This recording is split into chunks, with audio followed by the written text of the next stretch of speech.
What's up? What's up? What's up? This is Ashley with Music After Dark HTX. And I'm so excited about this because my friend is going to lead into a new series that we are going to do with DJs, some local DJs here in the Houston area. So I'm super excited because that's what we call you, right? Like, is that what, DJ? DJ? Is that your DJ, your name? producer? Yeah.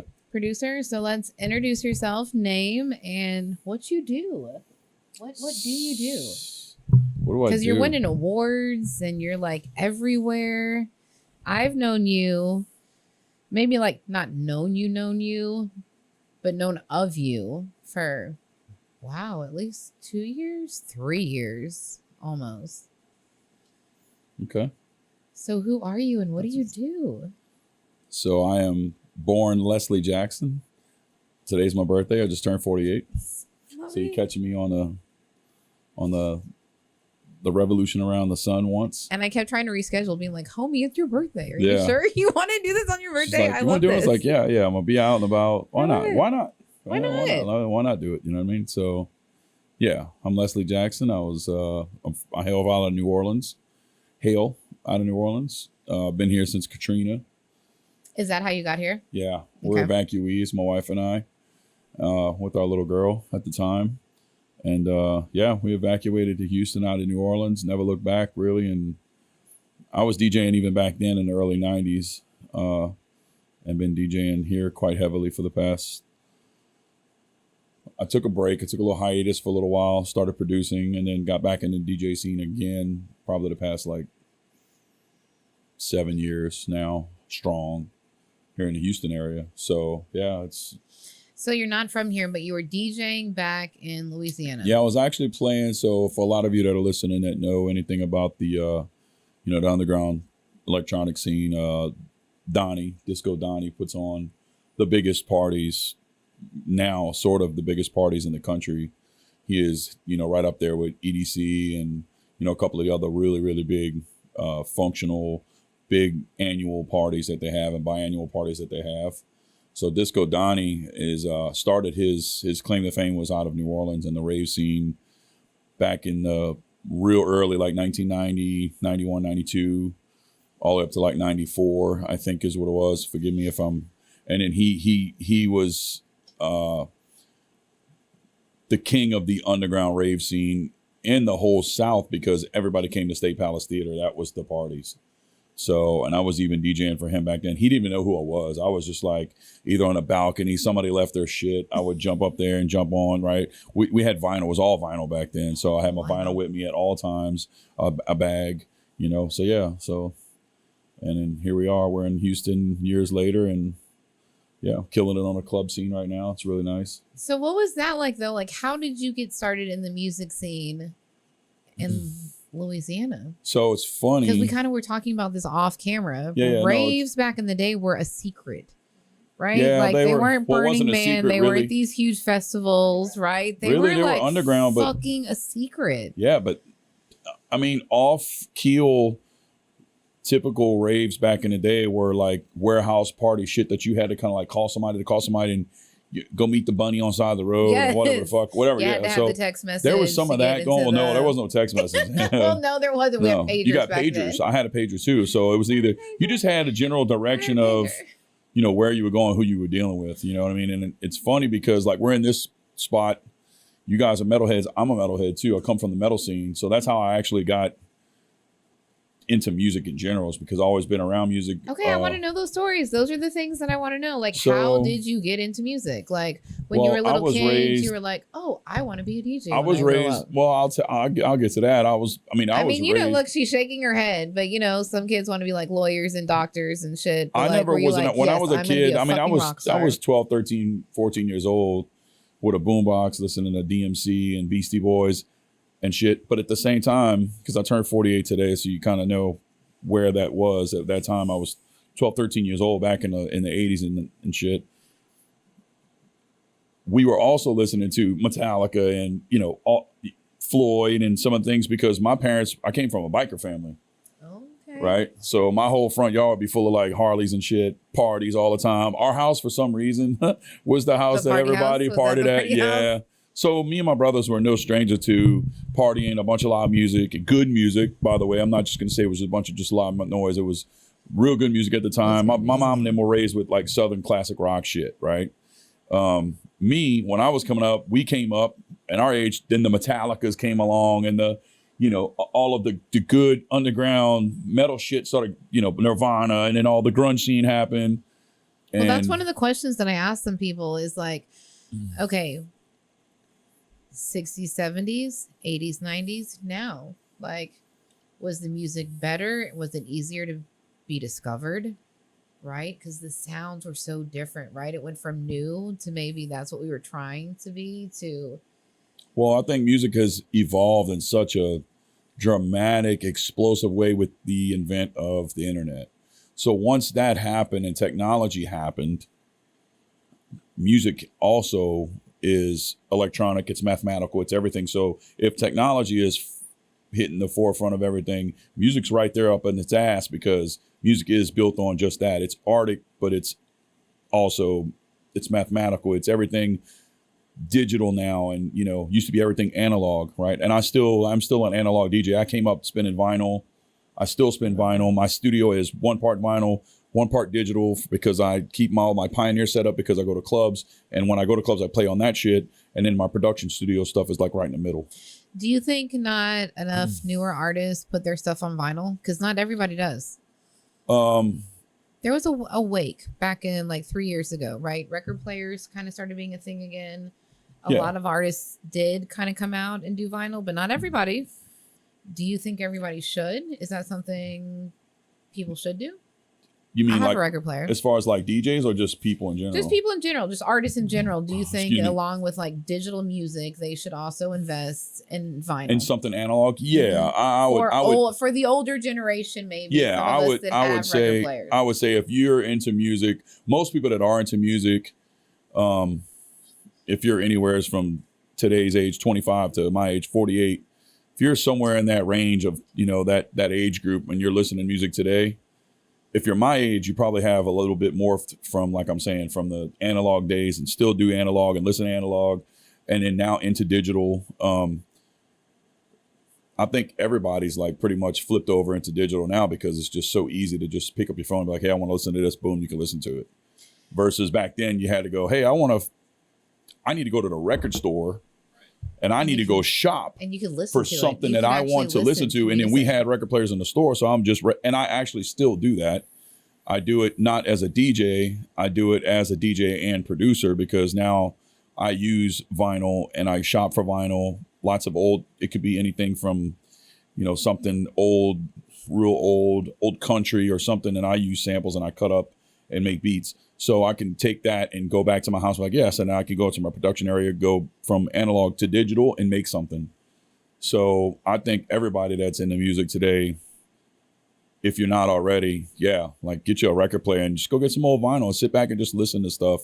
Listen to where you can't fast forward it. You can pick it up and move it over. But I mean, sit there and listen to a whole album. Like sit there and listen to something that you're probably outside of your box. You know what I mean? Because that's what we used to have to do. Like you had that's how you to discover. Listen to the whole thing. So you would hear. Right.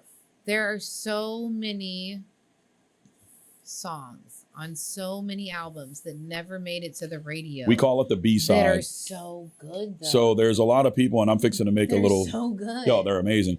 There's a lot of people out there, DJs, producers like myself, that will literally find something and say, hey, I want to listen to the B-side. The A-side, track 1A, yeah, that's probably their hit. It's the one everybody knows. The B-side's like the remix of it, some shit that they really didn't want everybody to hear, but they threw it out there because it was decent enough. So they put it on the backside. And B-side stuff, most of the time, is where like the magic is, So let me ask you this. How do you, as a DJ, because there's no radio stations that cater to you. No. Right? So everybody so far that I've interviewed has the chance to submit music to like, oh my God, 94.5, The Buzz, right? Because they do twice a year the hometown shit, right? Where which we've all had friends that are on that, right? We do. We all run in the same circle with people that have been on that. So for DJs, it's No, I'm being serious. Like, that is why this podcast got started. I was a guest so we on have another podcast with rappers. right. And I was like, wait, so how do they get noticed? How do they get noticed? So it's a two. It's kind of like that's an interesting question because it's a two, and it's funny because you have someone sitting in front of you that is literally a part of the two different sides of the shit. Because I see you all the time at Scout, right? That's usually so where my I'm electric bumping. You're my electric super stuff like involved in the music. So thing. I play tech house. That's what I do. I'm a tech house DJ. I play at some of the biggest clubs in the city. I play at Bauhaus, Sunset, Rooftop. It really does. I'm like looking to get on some VIP guest list. So we play at some of the some really nice clubs here, and the other end. So that part, you get recognized because you're in the hottest clubs, and I have a couple of different DJ crews that I'm involved with and a part of. Okay. Right. So it's not just you you have like a whole little team. Yeah, we have. Well, how so I host markets? Are you hosting DJs? Like, no. For me, it's just me. Like, I'm LMFJ. I'm Basement Frequency Studios. Is just me. You should start a team of DJs.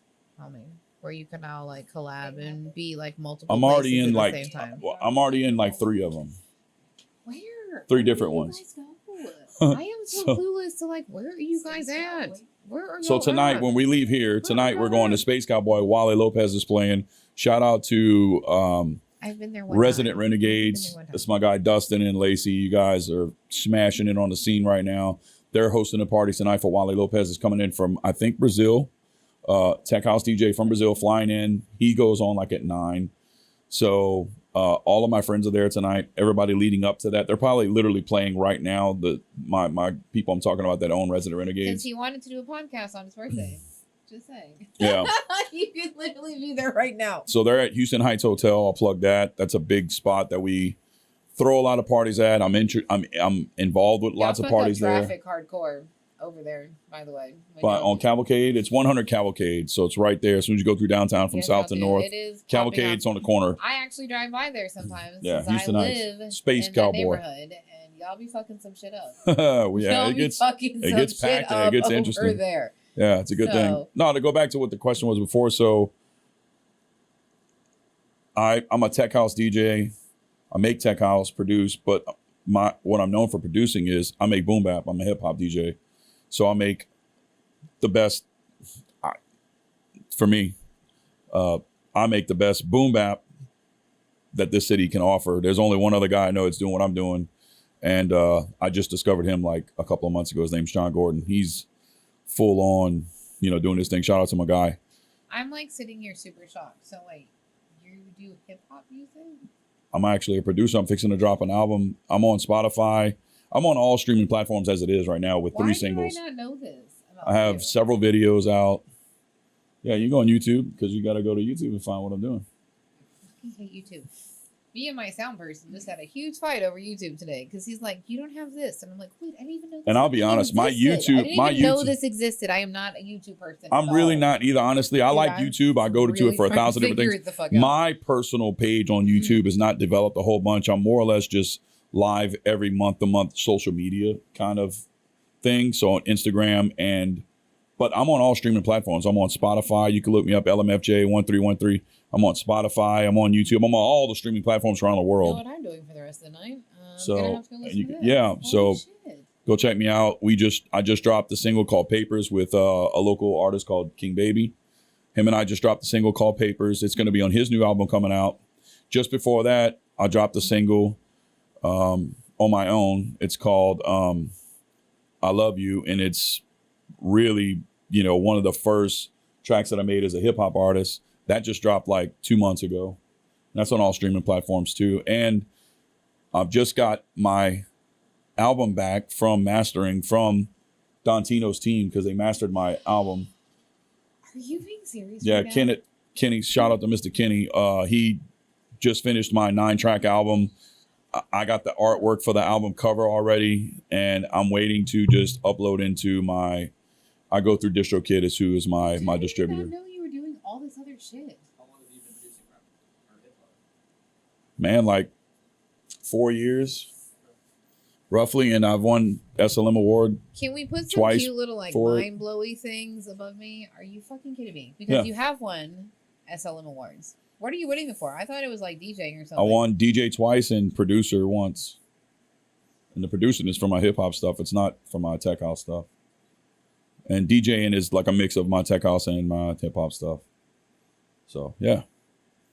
Yeah, I'm super happy about that. That album's gonna drop probably sometime in October. I don't know a date just yet, but we're literally gonna set a date probably 30 days out from when I'm actually done with it, and I'll be done with it probably another week. I'm just been so busy the past 2 weeks. I've been off, so I've been just doing shit around my house and all this stuff, and I haven't even been fooling with my music really lately. I've been going to shows and playing the shows, but as far as producing, I haven't been doing hardly a whole lot. It's okay to take me time.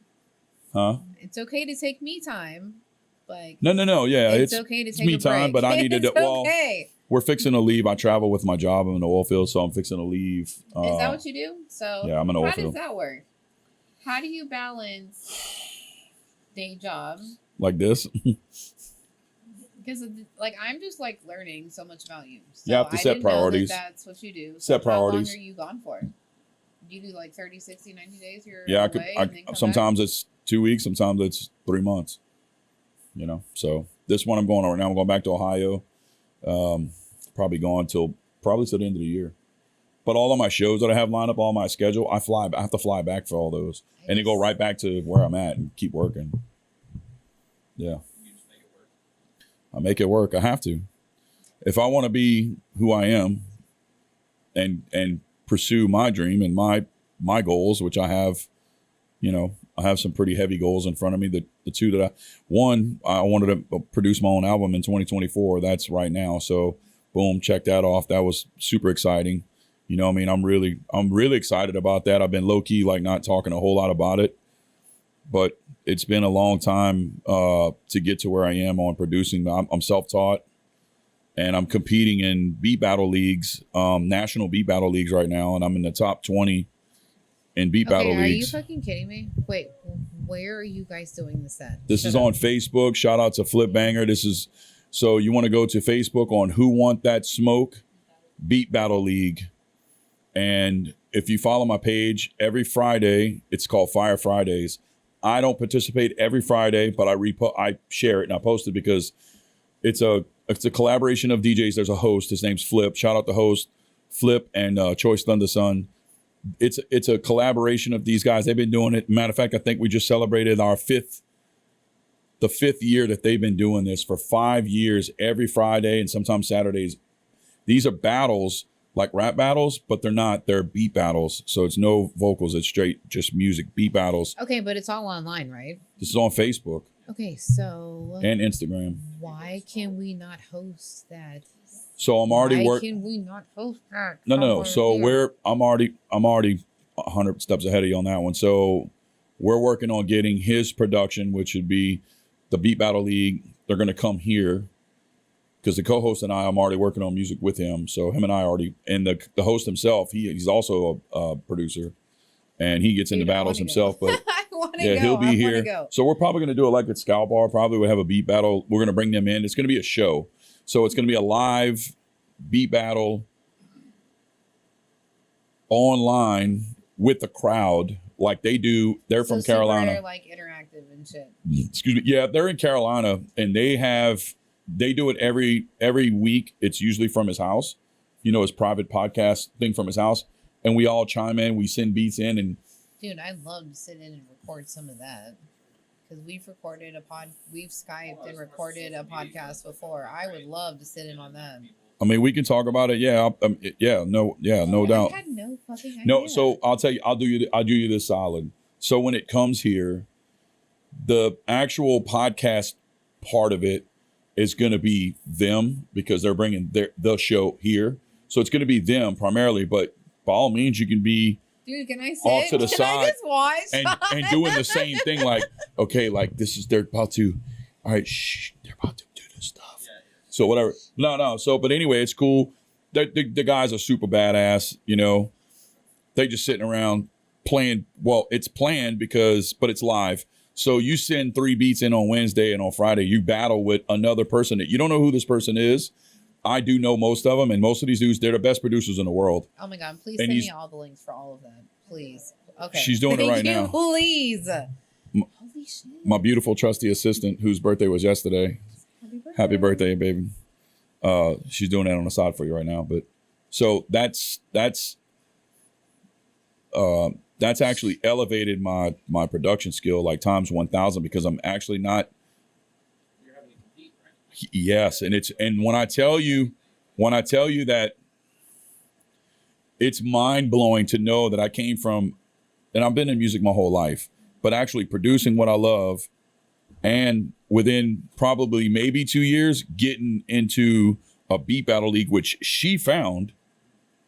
Because I was like, nobody's making this type of hip hop here in Houston.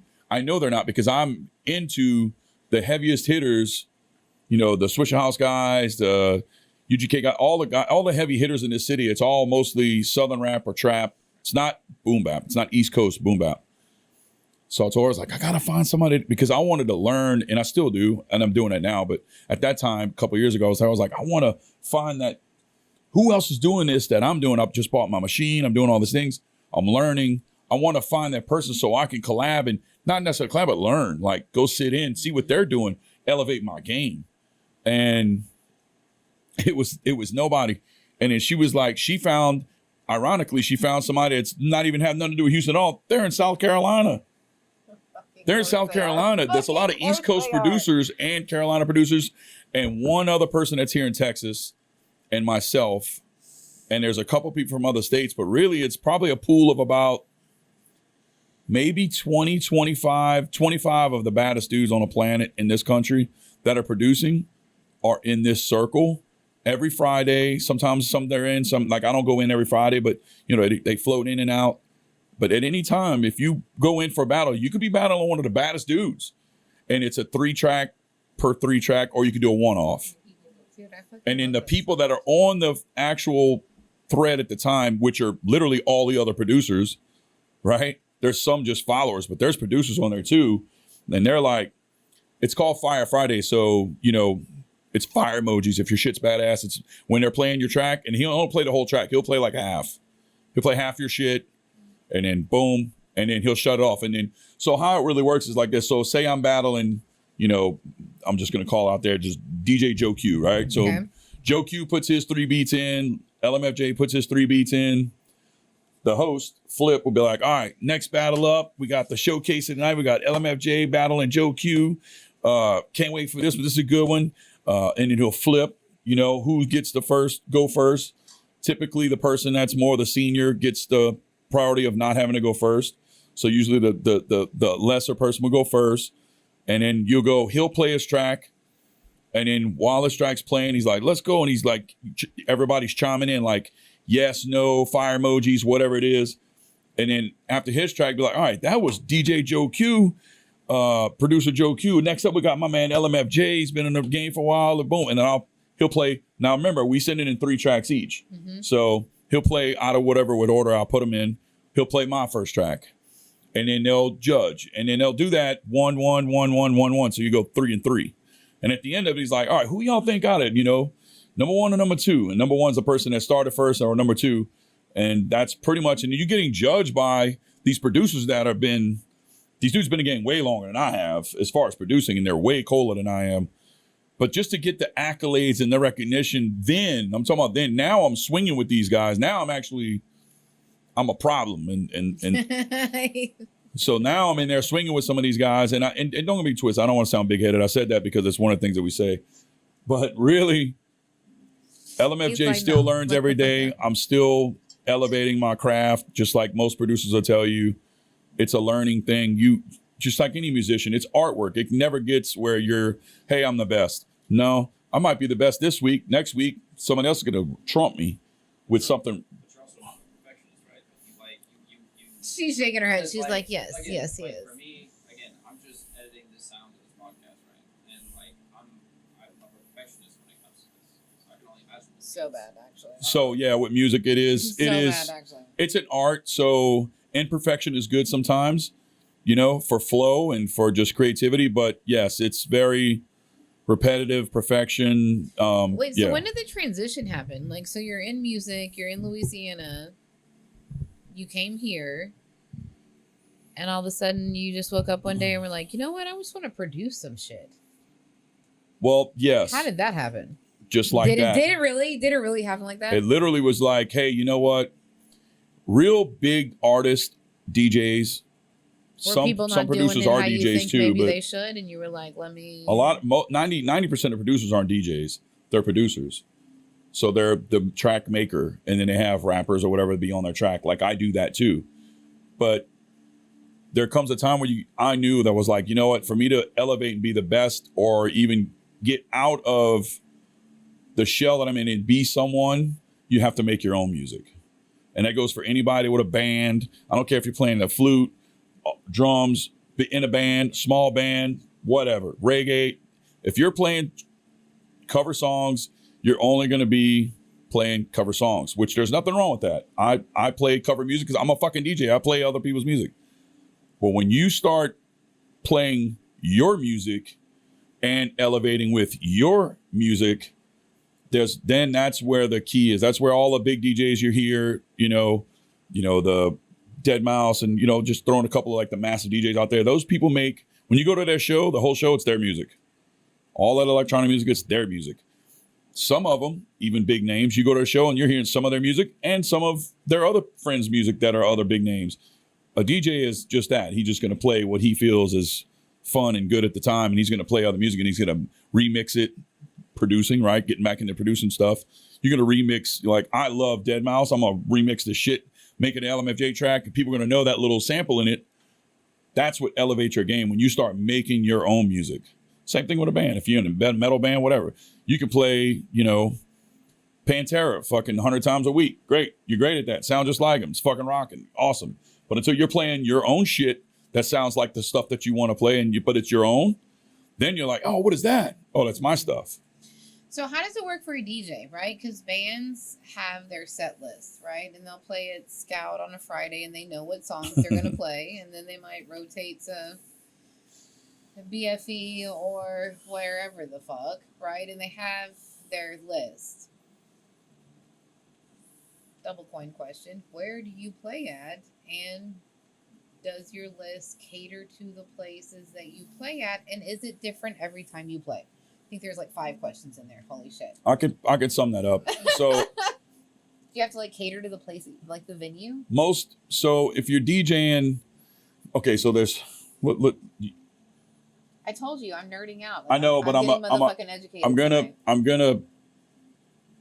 DJing for. I'm gonna answer something that a lot of people that don't. I'm gonna answer something. I'm gonna explain something that a lot of people don't understand about DJs. Okay, there's different types of DJs. You got your wedding DJ.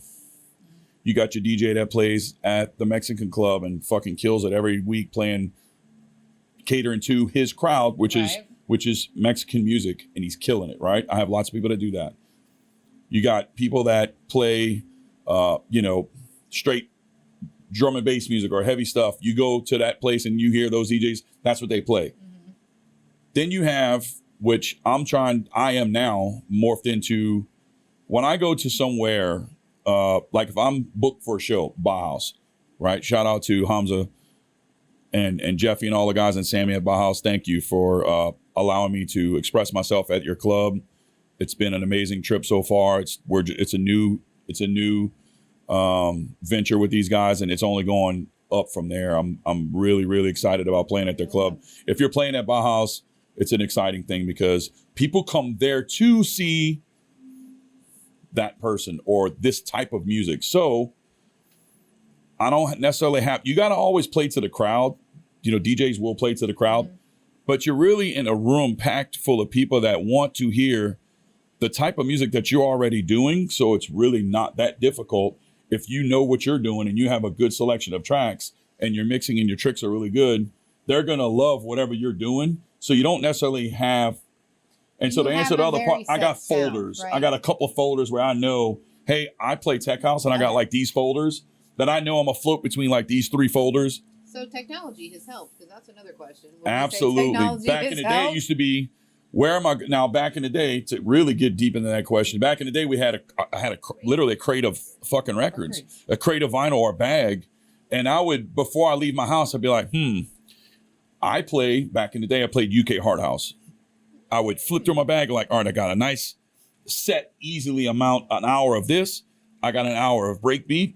I got an hour of trance. I got an hour of some just miscellaneous shit. And that'd be my crate or my bag. And I knew I was good for anywhere I went. I had something for where, whatever the kind of crowd was. Like sometimes you're in New Orleans is a big breakbeat vibe out of New Orleans. There's some house and some trance.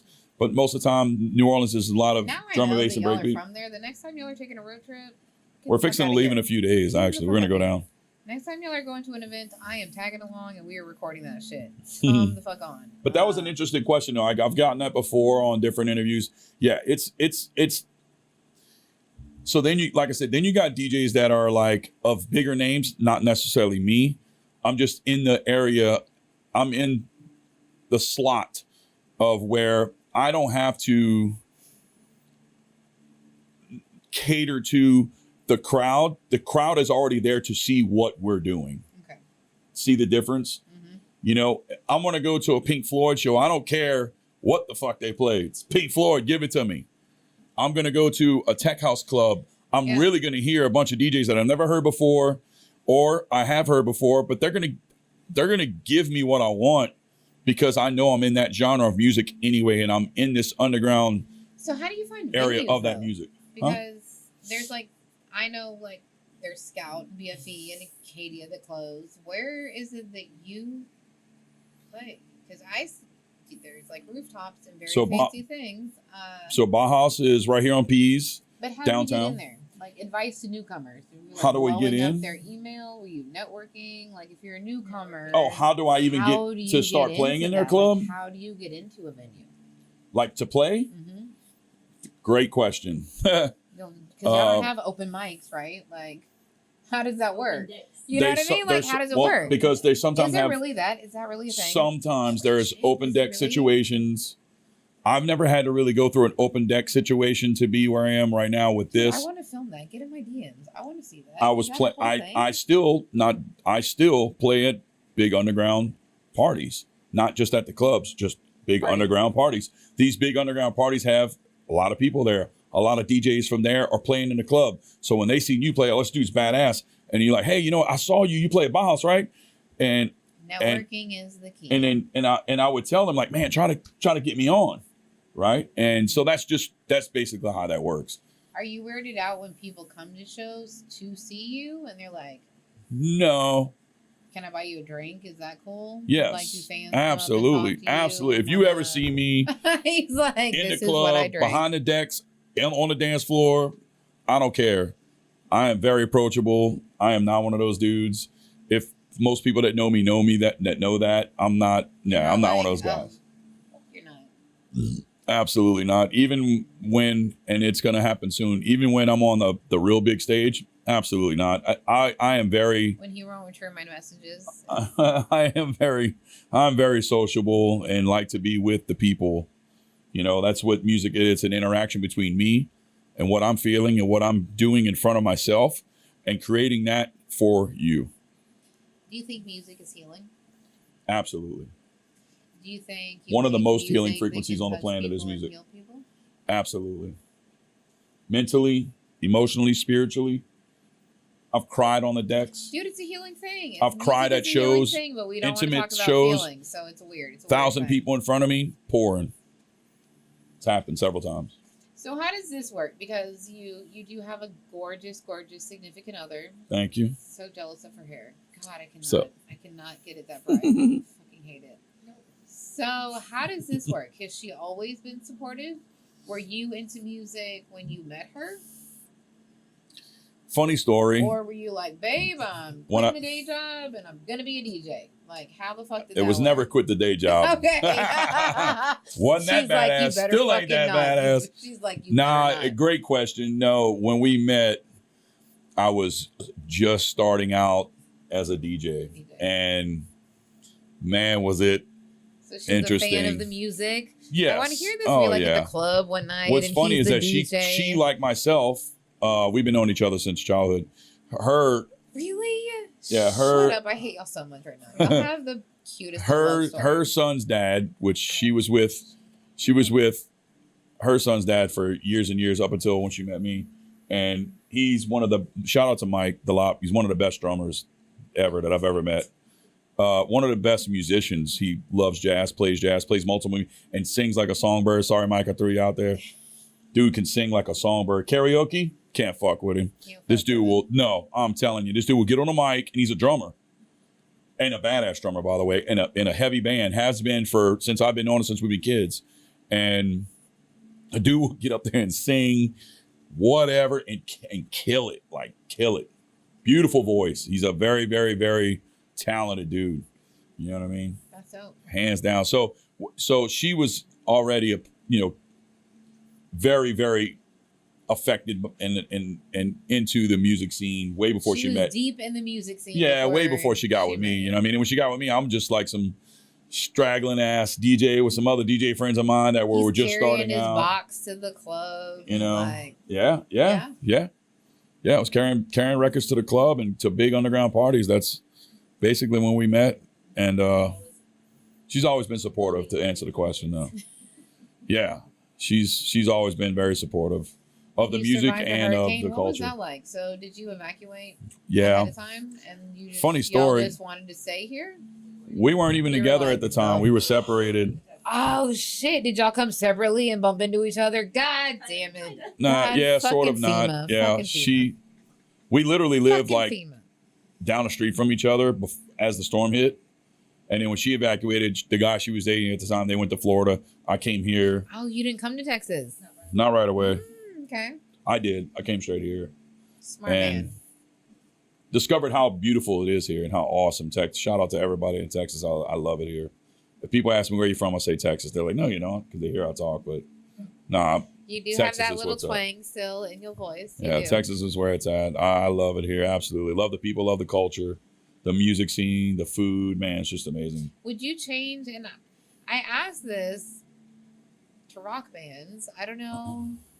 Would you change anything about the music scene? Like, is the DJing scene pretty fucking strong? Is it clicky? Is there a divide? It is very clicky. Is there a divide? Because there's a divide on the fucking rock side. So I would say call it my north and south divide. Honestly, the music scene in Houston, it like that with DJs? Every genre is it's a tough. So you guys aren't just all loving each other and like. No, if we you are. come up, we're all coming up. The DJ scene. So the DJ scene is a lot more. The DJ scene is a lot more. They're clicky, but when you're around other DJs, especially if you respect and the other artists are really good at what they do and they're playing at some good venues, and you start getting into that upper echelon of DJs, everybody's super wonderful, loving, and it's good. It's good shit. There is some aspects of other DJs that are trying to, and it's always been that way, even from here all the way to Egypt. It's going to be that way with DJs. There's some prima donnas out there. There's some cutthroat assholes out there. There's some dudes out there that are, whatever. They only hire their friends and they all suck. You're going to get that do a lot of everywhere friends you go. play on the same bill? Because we see this in the music scene, and I will say this on camera. You see like Hold On Hollywood and Lucid Illusions and 307, and it was kind all of great like bands, the by the same. They are all great bands, but it was all friends playing with each other, right? So and that's fine. Like I that mean, with DJs where yes, there's like a venue and it's maybe like friends. Just well, it's just it might not even be friends. It'd just be a clique of people that you know. Yeah, there's a lot of. So how do you break into that? Levels of that. I don't know, man. You show up, you shut up, you throw down. But the thing is, what I was saying is you might have somebody, in other words, here's a good example of that. You might have somebody that's in charge of or has the key to the DJs at said club, right? Okay. Could be any club. I'm not naming one because I think every club kind of works this way, sort of, and sort of not. You got this one person that holds the key to, he's the promoter. He's hiring every DJ that goes in and out of that place. He can hire you. You can go in there, slaughter it, kill it. Nobody even knows who you are. You throw down, and the other DJs Maybe you're a little intimidated by that. So they Okay. hate on you, and you don't really get the throw down next time or whatever because you went in there and showed them up. And some DJs, not myself, me, I elevate. I don't try to hold nobody back. If you go up there and kill it, please, by all means, I'm going to clap and show love and dance and have a good time with you and produce the environment that it needs to hold that DJ up to where it needs to be, even if I don't know the person. If you're doing a good job and you're playing great music, that's awesome. I don't care if you blew me out the box or not. That has nothing to do with me, and it has everything to do with you at the time, which is great. It should be that way with any type of music. But unfortunately, you do have those, they got some haters out there. And look, shout out to all my haters. I love y'all, every one of y'all. I don't have any of them in my face. Wait, what does Cat Williams say? If you got 10 haters, bitch, you better have 10 more by the end of this motherfucking podcast. By the end of this podcast. You ain't doing it right. And I homie. To an extent, I agree, but me, I live on awards and shit. But I live on a positive keel. If there's haters out there, get at me and tell me why you hate me so I can help you not hate me anymore. Because I don't like people that hate. And I don't like people that try to shadow or throw shade on somebody just because. You don't even know me and you throw shade on me. It's like, come on, local, man. like that is support local. Support local music. Shout out to Don Tino and the teams, SLM. Support local music. And that means just that. If you're in a band and your band's playing at all the clubs in the city and, you kind of have a little bit more of a, this goes for DJs too, same exact thing I was saying. If you kind of like the person that has some connections and you see this other band that's kind of coming up and they're sick, badass, throw down, just put them in front of people. That's all you need to do. They're good. But they don't never get that recognition because people be hating on them because they're really good and or nobody really knows them. But it takes that one person to be like, hey, Johnny, you got to get these guys in your club. These guys are badass. Oh, okay. You know what? Give them a shot. Put them out there on Friday night early, opening something. So and that's how it happens. I'm going to reference this just to Jelly Roll. He had 6-7 albums before he ever blew the fuck up. Yeah. We saw him, paid $19 for a ticket and saw him in the small room of Warehouse Live. I've yet seen him again at the Cynthia Woods. Massive world stage. Now, bitch, I can't even afford lawn tickets to see that motherfucker. See? You know what I mean? And it was just it just happened. I don't know when it fucking happened because I loved him before he blew up. But the trick to all of that, I think, is that it just fucking happens sometimes. No, it don't just happen. Now, I'll say, yes, it does just happen, but you have to be at the right place, at the right time for that right dude that has the key to see you and be like, record that shit, bring it back to Joe, who owns the club. Joe, look at these guys. These guys are sick. Oh, damn, they are good. Bring them in. Once that, which is a bigger production that the guy's usually playing at some little small bar club, now he's at a bigger club. Now, once he hits that, that's all it took, and it's boom. Do you think that can that happen for people in Houston? I'm going to say it for myself. I was about to say this. I feel personally, which I manifest, and I feel I'm on that cusp at the moment. It just takes the right person to see and hear what I'm doing or what I'm producing, because I know that I'm making the best that I can make in my genre anywhere around here. And you're not a dick. You got a good soul too. So that's you can't be a dick. You gotta. But some people are. So I think the people that are dicks is just like what I was saying. They're the people did you just laugh? Most of the people that are being the haters and the dicks and they're throwing shade on you, that's because they suck. I mean and I hate to really say that out there, but it's really true. If you're throwing shade on somebody, you got problems with yourself. Yeah. There's something wrong with you. There's nothing wrong with the person you're trying to throw shade on, even if they do suck. Think about that for a second. Let that sink in. If you're throwing shade on someone just because to throw shade on them or to try to block them because you don't like them or maybe not like their attitude or what they wear or maybe even what their music is, what is it to you? To me, I represent a lot of different music. Because everything's so meshed now, right? And that's what I asked, right? It's not just rock and it's a whole. Taylor Swiftie is into pop and Beyonce is now into country, right? There's these blendings of genres. But this Mark Revelin, he's from Dallas, Texas.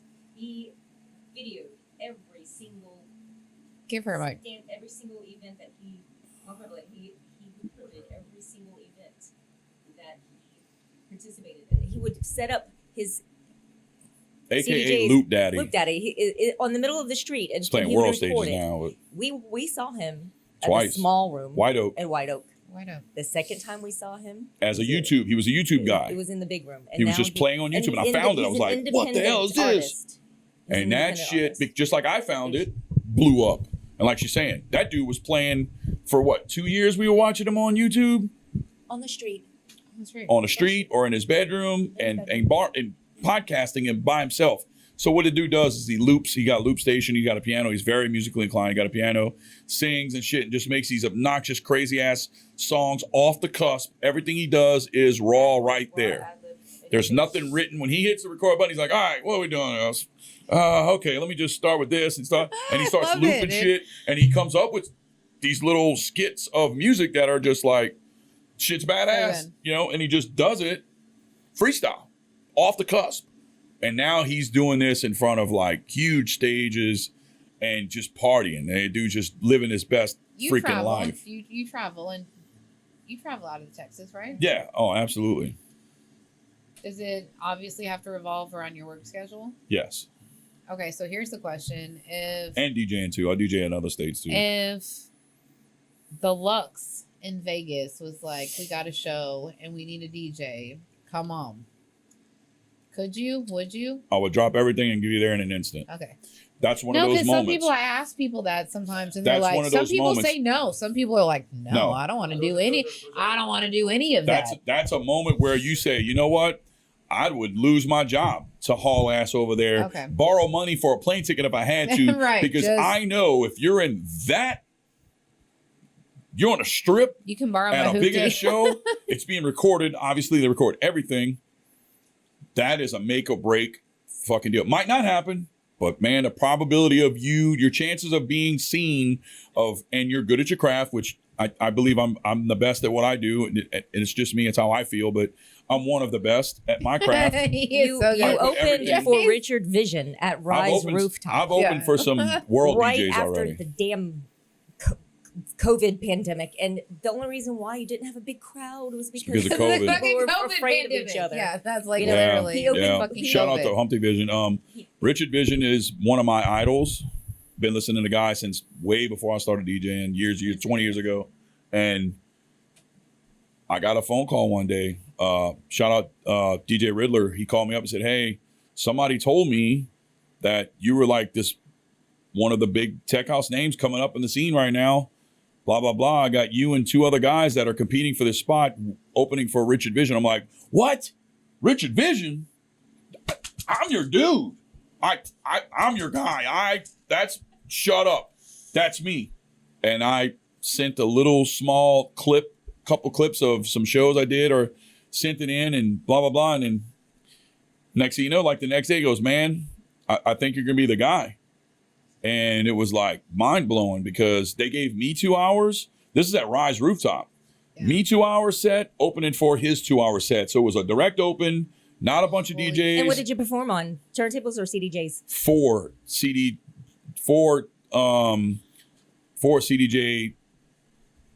the Nexus 2000s, the brand new ones when they came out. And how much experience did you have? That was literally because I come from an analog perspective on turntables. That was like my second time ever even touching those, and I had to get out there and learn on digital platform. And I mean, I had a good time. Pressure, I killed it. You just kill it under pressure. Right? Yeah, I killed it under pressure. Thank God. I killed it under pressure. After the show, talking with him himself in the green room, he's like, "Man, that was a great opening. Like you killed it." I was like, "Dude." To hear you say that, I was like, I'm mind blown right at the moment. I'm trying not to be all crush on the dude, but I'm just talking like a man with him. Like that means a lot, man. You've been an idol for a long time. You and Bad Boy Bill. Precious though. Do you have like your dream list? Do you have a dream venue list and a dream? Not necessarily a dream list. I mean, there's some things. There's some places where I want to be at. Statistically, not necessarily a place or a thing. I want to be at a certain level pretty soon, and it's coming. It's coming soon. Just keep your eyes open. It's coming. It's right around the corner. So I mean, she usually asks this about musical influence, right? Like, so when you're making beats for hip hop, who are you referencing to? Because we mentioned Beastie Boys, we mentioned Run DMC when you were younger. No, that's when I was a kid. Well, I'll reference that because I like Are we team East Tupac Coast or Biggie? I like East Coast, right? I actually like both. If you want to talk about, to me, I couldn't even say one or the better because I love both of those human beings. They were both badass. But I'm an East Coast influenced person. So, you know, I sample a lot of like old Detroit soul classics and chop that shit up. And that's how I make a lot of my beats is with Dude, I love that already. either Detroit soul stuff. It could be gospel. I chop a lot. R&B, jazz quite often. That's some influences right there. Some like genre influences, huh? What about Donald Glaude? As far as like like DJs, man. And I've actually opened and partied for the 4 guys that I've always looked up to. I've actually met, partied with, and opened for at least once, which is amazing. Are we gonna Donald say? Glaude I've There played you go. with. Shout out to Donald Glaude. He's out of San Diego. He's killing it. He's been killing it for like 30 years on the scene. He was one of my big aspirations when we were coming up in the State Palace Theater. Donald Glaude used to come and play real good underground house music. He was really good. He was one of the first DJs I ever heard scratch with house music, not with hip hop. Dude's up there killing it, scratching on house music, you know. So that was mind blowing to me. So he was one of them. DJ Dan out of Frisco, worldwide DJ. Him and Donald and Dan are really good friends. Seen them open together a few times for each other and together as one set.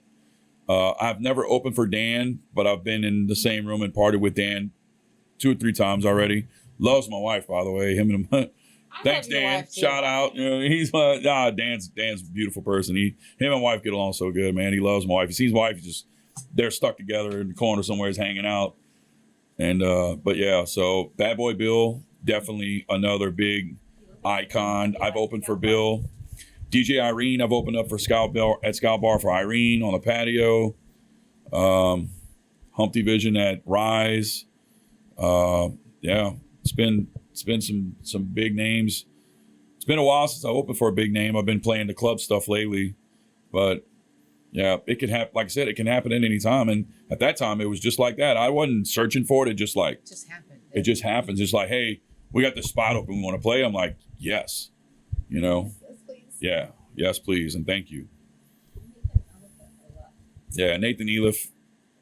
So he said, I better have cupcakes. Bitch, I brought cupcakes. Oh, I snap. couldn't even get this fucking This cupcake is to the fit in the biggest box. cupcake on the planet. So I had to bring a spoon. I had to repackage this goddamn cupcake. And I'm like, This thing weighs like feel 2 the pounds. weight. Feel the weight. Feel the weight. So you each have Taste a the cupcake. biscuit. Yes. And spoons. That's awesome. Because you probably won't be able to Shit, get it out of the box thank and you. eat it politely. So Yeah, no, we're take gonna it with you. definitely Happy save birthday, this for. bitches. Thank you so much. Thank you so much. Cheers. She's like, God, these are heavy. Dude, What else? What you got? I love this so much. I mean, I can keep going, but we're going to have to take a potty break. Yeah, Can I we got. take a break? I mean, 'Cause I got. you got shit to do.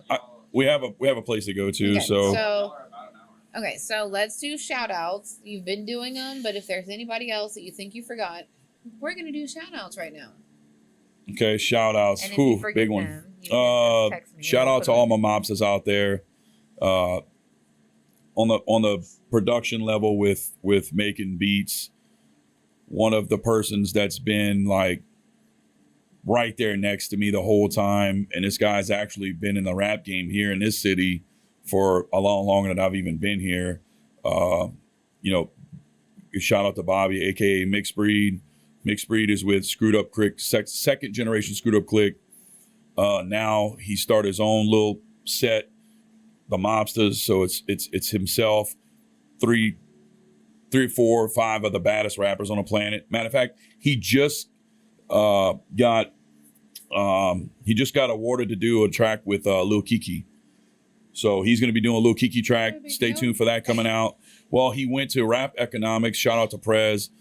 from Rap Economics. It's also a podcast that we were just on. Well, he was on. I was there with him, and he went in there and killed like 50 bars. No, past the music. Music stopped. Still killing it, and he won to get this feature with Lil Kiki.